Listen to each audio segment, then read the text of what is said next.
Jean-Paul Sartre, 1905–1980, was a French existentialist philosopher, playwright, novelist, and political activist. Sartre's work, particularly in existentialism, centers around the themes of freedom, responsibility, and existence. He is often considered one of the most influential thinkers of the 20th century, and his ideas have had a profound impact on literature, philosophy, and political thought. Existence precedes essence. One of Sartre's most famous ideas is encapsulated in the phrase, existence precedes essence. In traditional philosophy, especially in religious or essentialist views, an entity's essence or nature is often thought to exist before the entity itself. For instance, the essence of a chair, its purpose, its form, exists in the mind of the craftsman before the chair is made. However, Sartre argues that for human beings, this is not the case. We are not born with a predetermined essence or purpose. Instead, we are thrust into existence without any inherent meaning or nature, and it is only through our choices, actions, and engagement with the world that we create our own essence or identity. This concept fundamentally challenges religious and traditional metaphysical views, particularly those that assume human beings have a God-given purpose or nature. For Sartre, we are radically free, and this freedom comes with the burden of shaping our own lives and identities. Freedom and responsibility. Sartre's philosophy of existentialism places human freedom at the center. He argues that we are condemned to be free, a phrase that captures the paradox of freedom. Sartre believed that humans are free to make their own choices, but this freedom is not necessarily liberating, rather, it is a burden because we are wholly responsible for the consequences of our decisions. Since there is no predefined essence or purpose to guide us, we must choose for ourselves how to act and what kind of person to become. This freedom, however, can be anxiety-inducing because it implies absolute responsibility. There is no external source, like God, fate, or society, to blame for our actions.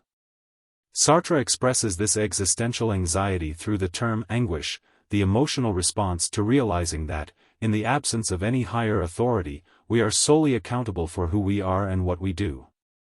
This responsibility is not limited to the individual alone. Sartre argues that when we make choices, we are also choosing for all of humanity. Our decisions shape the kind of world we live in and what it means to be human. Thus, in choosing for ourselves, we indirectly set a standard or example that reflects on everyone else. Bad faith, Mauvets FOI. Sartre introduces the concept of bad faith, in French, Mauvets FOI, a central idea in his existential ethics. Bad faith occurs when an individual denies their own freedom and responsibility by adopting external values or roles without critically examining them. In other words, it's a kind of self-deception where one convinces oneself that they do not have the freedom to act differently, often to avoid the anxiety that comes with making choices. For example, Sartre describes the behavior of a waiter in a cafe, who is so caught up in performing the role of being a waiter, that he begins to think of himself as nothing more than that role. This is an act of bad faith because the waiter is not just a waiter, he is a free human being who could act differently. The individual uses roles, societal expectations, or labels to evade the uncomfortable reality of freedom. Another common example of bad faith is self-victimization, when a person claims they have no choice but to act a certain way due to societal pressures, circumstances, or other external forces. Sartre argues that even in situations of extreme constraint, we still have the freedom to choose our attitude and response. Bad faith, therefore, is a rejection of the authentic self in favor of an inauthentic existence where external factors dictate our actions. Being and Nothingness. Sartre's major philosophical work, Being and Nothingness, 1943, is a complex examination of existential themes like consciousness, freedom, and relationships. It is here that Sartre explores the distinction between being in itself, en soi, and being for itself, pour soi. Being in itself refers to objects that exist in the world without consciousness. They simply are what they are, and they cannot transcend their nature or change. Being for itself, on the other hand, refers to human consciousness, which is fundamentally different from non-conscious objects. Human beings are aware of themselves and their ability to act in the world. Consciousness is characterized by a sense of nothingness, the awareness of what we are not, the possibilities we could choose but have not yet realized. This nothingness is at the heart of human freedom. Because we are not determined by a fixed essence, we exist as beings capable of imagining alternatives and choosing different paths. However, this also introduces a profound sense of lack or incompleteness, as we are constantly striving to become something we are not yet.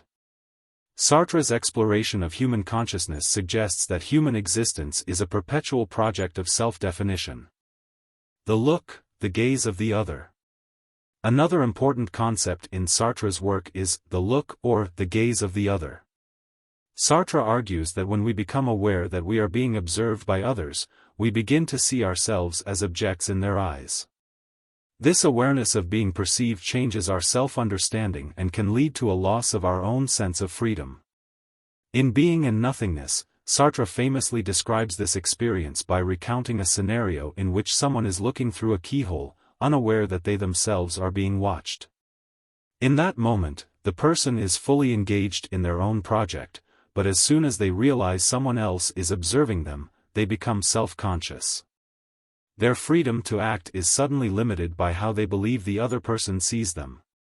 This encounter with the other introduces a tension between self and others. While we see ourselves as free subjects, others see us as objects, and this clash can result in feelings of shame or alienation. Sartre uses this example to show how human relationships are often fraught with power dynamics, where one party asserts their freedom by objectifying the other. Existentialism and Humanism. In his 1946 lecture, Existentialism is a Humanism, Sartre sought to clarify misconceptions about existentialism. Some critics had accused existentialism of being a pessimistic and nihilistic philosophy, one that offers no moral guidance or hope. Sartre responded by emphasizing the optimistic aspects of existentialism, the idea that humans have the freedom to shape their own destinies and that, in the absence of divine or external authority, they must take responsibility for themselves and the world they create. Sartre argues that existentialism is humanistic because it places humans at the center of existence. There is no higher power or predetermined purpose dictating human actions. Instead, we must create our own values and meaning through our choices. In this sense, Sartre's existentialism is empowering, as it emphasizes the potential for individual growth and moral responsibility. However, Sartre also acknowledges the weight of this freedom. Without a preordained purpose, individuals must invent themselves in every moment. They are tasked with shaping not only their own lives but the future of humanity through their choices. Sartre's political engagement and legacy. Throughout his life, Sartre was deeply engaged in political issues. After World War II, he became increasingly involved in leftist politics and was an outspoken critic of capitalism, colonialism, and oppression. Although he was sympathetic to Marxism, Sartre rejected any form of determinism, including Marxist historical determinism, which conflicted with his views on individual freedom. Sartre's later work focused more on politics and history, blending existentialism with Marxism in what he called existential Marxism. His political writings, such as Critique of Dialectical Reason, sought to reconcile the individual freedom he championed in his early works with the collective struggle for liberation from oppressive systems. Sartre's influence extended far beyond philosophy. His plays, novels, and essays, like No Exit, Nausea, and The Roads to Freedom, explore existential themes in accessible and creative ways. His famous phrase, "Hell is other people," from No Exit encapsulates the existentialist idea of the tensions between individual freedom and the gaze of others, which is key to understanding human relationships. Conclusion. Jean-Paul Sartre's existentialism is a profound meditation on freedom, responsibility, and the human condition.